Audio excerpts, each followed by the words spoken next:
If I was to be honest, I probably still would live a sedentary lifestyle if my genes didn't have something else in mind.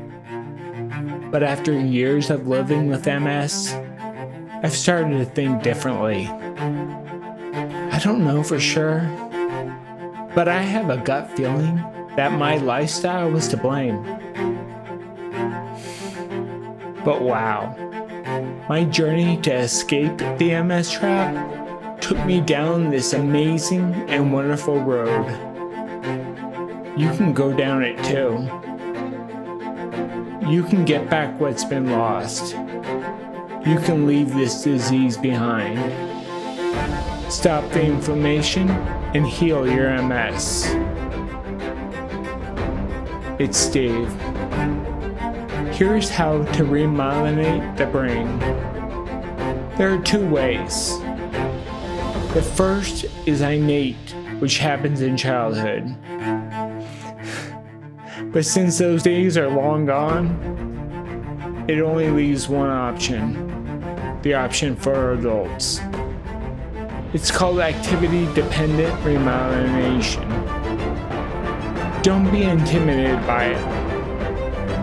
You will make mistakes. I've made so many of them over the years. I still do, but that's okay. I learn from them. It starts by lifting weights. When you push and pull the hardest you can, it generates electrical impulses that travel from the muscle to the brain. Those impulses release small proteins called cytokines from brain cells. They promote myelination by oligodendrocytes, the cells that make myelin.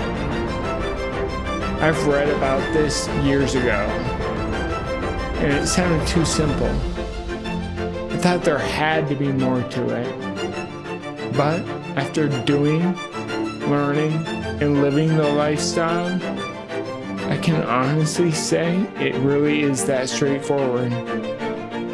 Thanks for watching.